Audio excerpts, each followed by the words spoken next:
ikut misi supaya bisa mengerti apa yang Tuhan inginkan dari kita dan bisa mendapat perubahan dalam hidup kita. Melayani Tuhan, tapi nggak cuma di gereja aja, tapi di tempat-tempat terpencil juga, dan kita juga cari-cari jiwa untuk kemuliaan nama Tuhan. Bagi saya misi adalah gimana kita keluar dari kehidupan kita yang sehari-harinya seperti apa yang kita lakukan dan kita menjadi seperti orang lain dan merasakan apa yang orang lain rasakan. Misi itu kita turut merasakan apa yang mungkin orang lain rasakan. Yang datang ke pedalaman desa untuk membantu dan memberitakan Injil. Misi itu pergi ke desa-desa buat ngelakuin pelayanan cari jiwa. Melihat semangat-semangat warga-warga sana melayani itu. Dapat pengalaman baru, lebih semangat dalam melayani Tuhan. Aku harus lebih serius dalam ibadah. Karena anak-anak kecil di sana itu jauh lebih serius dibanding aku. Kita bersyukur kita di sini memiliki kehidupan yang seperti ini, tapi kita sering kadang mengeluh. Ya tetap mau maju, tetap mau keluar dari zona nyaman, Merasakan pelayanan yang sesungguhnya. We are trying to help those people who are not as blessed as we are. And that for me is what mission is all about. Helping those who aren't as blessed as us. Semangat misi itu yang membuat kita orang muda akhirnya semakin berkobar-kobar untuk melayani Tuhan.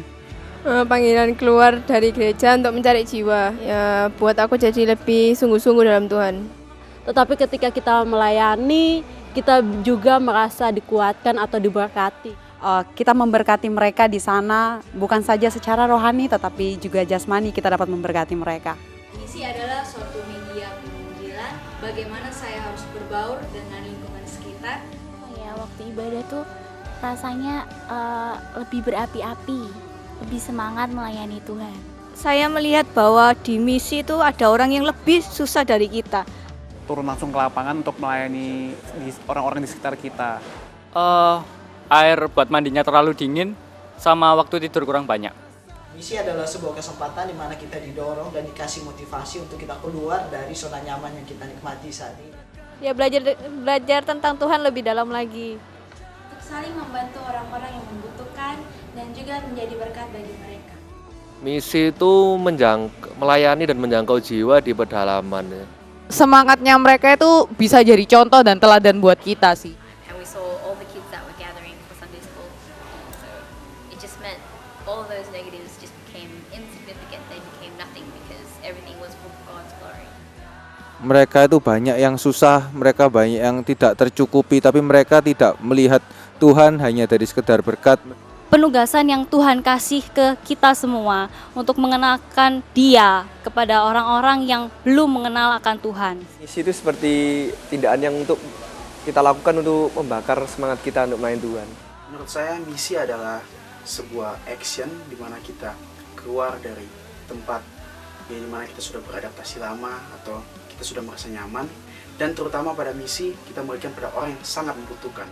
Nah buat saya itu misi itu bagaimana kita mau untuk sekalipun berat, sekalipun susah keluar dari zona nyaman kita, itu kita ingin melakukan apa yang menjadi kehendak Tuhan.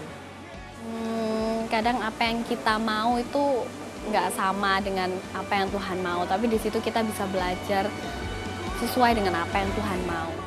Dan itu saya belajar banyak dari BES, yang mana kita belajar untuk melayani, bukan untuk dilayani.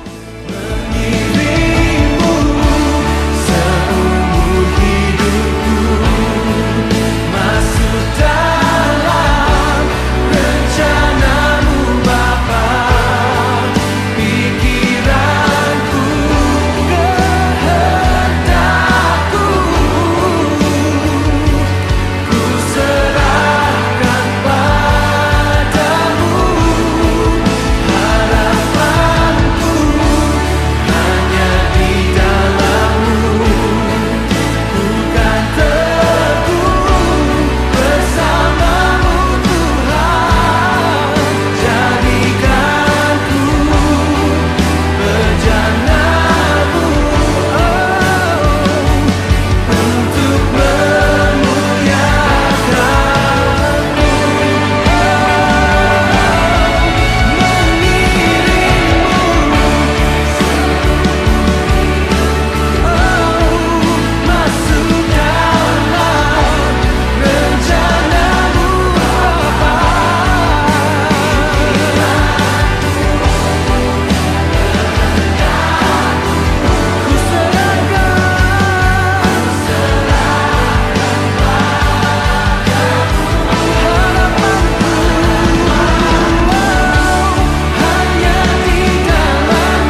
Shalom Jemaat Bes yang dikasihi Tuhan.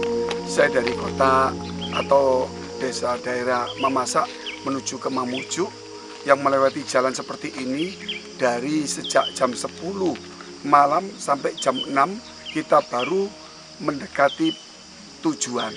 Jadi belum sampai dengan medan yang cukup sulit, dengan kondisi mobil yang sebagian sudah hampir rusak-rusak semua.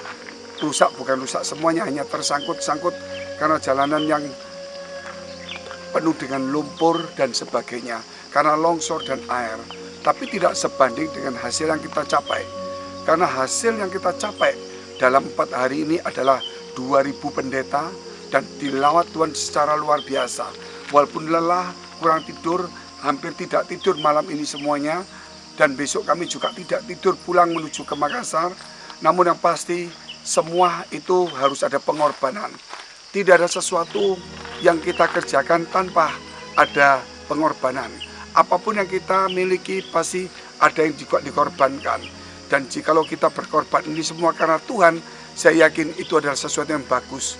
Makanya Tuhan mengajarkan dalam kitab Matius pasal 5, kisah pertama sebagaimana Yesus ajarkan tentang pengajaran di bukit, yaitu dimulai dengan Matius pasal 5, yaitu kata berbahagia. Berbahagialah, berbahagialah, berbahagialah.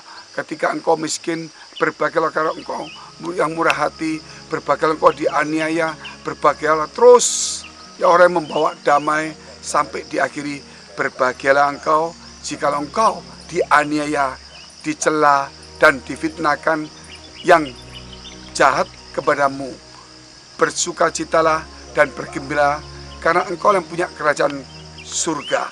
Itu di dalam kitab Matius pasal 5 diakhiri dengan ayat 12. Dan Tuhan mengajarkan kata berbahagia di dalam setiap segala situasi. Kita harus bisa berbahagia.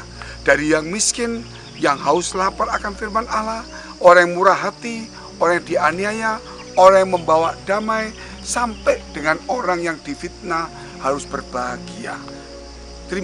Saudara yang kita luar biasa, kita harus mengucapkan terima kasih kepada orang-orang yang menuliskan. Bahkan Yesus mengajarkan bagaimana kita merespon sesuatu yang baik. Segala situasi kita harus bisa merespon dengan berbahagia dan bersukacita. Apakah sukacitanya ketika orang dianiaya, namanya dirusak? Yesus pun telah menerima seperti itu. Namun Yesus katakan berbahagialah dan bersukacita, bergembiralah. Karena semuanya itu Tuhan membuat kita menjadi dewasa untuk merespon. Tapi kita mengasihi dan sangat-sangat mengasihani orang-orang yang justru belum mengenal Tuhan, bahkan yang menganiaya dan yang mencela kita. Itulah saudara kita yang ada di dalam gereja. Mari kita berbondong-bondong menerima ajaran Yesus dengan sukacita. Jangan kita menganiaya, jangan kita memfitnah. Namun ketika kita dianiaya, difitnah, mari kita tetap berbahagia, bersukacita. Sampai jumpa. Tuhan Yesus memberkati. Tetap semangat.